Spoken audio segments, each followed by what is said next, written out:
We're talking Spurs versus Brentford, the return of Thomas Frank, another London derby for Brentford. What did you think about them in the last London derby? I know that, Keith Andrews made a couple of changes. We were talking about it before. Didn't really go for it, did they? No. I mean, I felt like midweek. I mean, I was at the game against Arsenal and it looked like they'd already accepted defeat before the game. You had Damsgaard on the bench, you had Thiago on the bench, and Henderson, Collins, and then the substitutions happened once they conceded.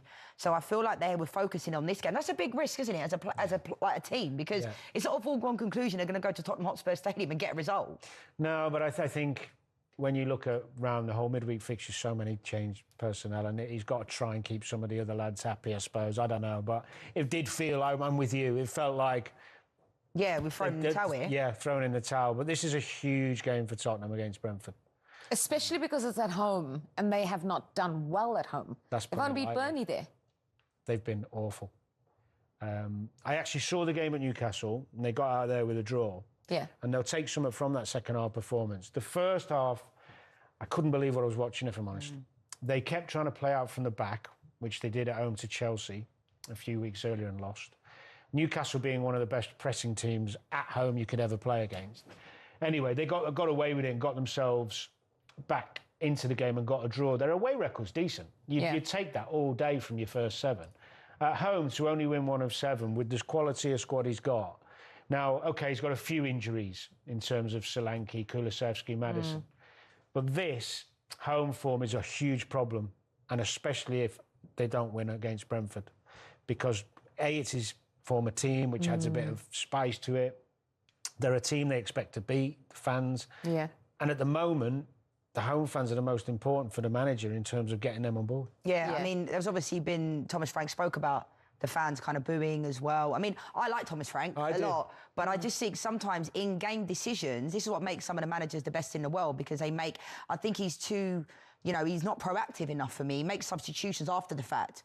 When Spurs are conceding, then he's making the substitutions. It doesn't help. They don't really have anyone right now, as Danny alluded to, that could put the ball in the back of the net. I mean, Richarlison, not really going to offer you much. Yeah, he might go down in the box and all that, but they are missing a number of players. But I think for Spurs fans, they thought they were turning a corner, and it doesn't feel like they've progressed, really. And I feel like the first person that everybody looks at is the manager.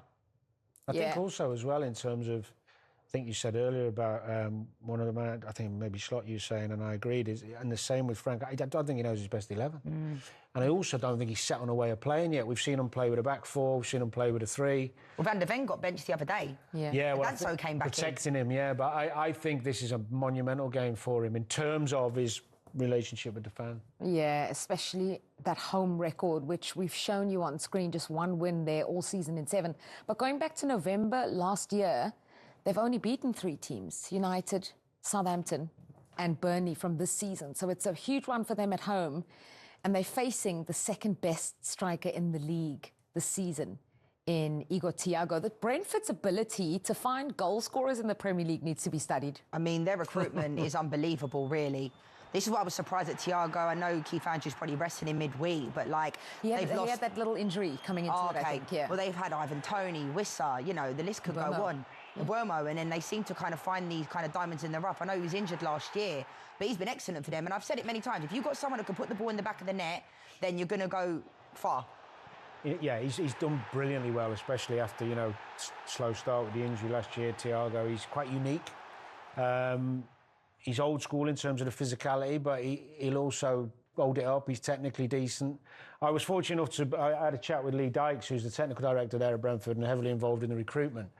Talking about the wonderful team they've got and how detailed they go into, how much detail they go into when they're looking for the type of profile of player that they want to bring to the club. And they're doing it long before the speculation even starts. You can see. On the player that they're selling. Their preparation is phenomenal. And you were right when you said earlier, Brighton, you could argue another club who run brilliantly.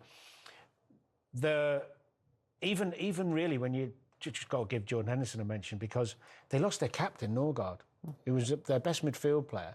They bring in Henderson to replace another seamless bit of business and not that expensive.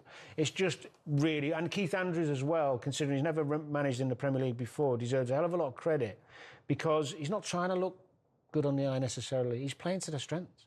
And he's playing against teams and finding their weaknesses. It's been a brilliant start for them. Yeah, Keith Andrews versus Thomas Frank will be a fascinating battle to watch this weekend. It's time now to hear from Spurs Brentford.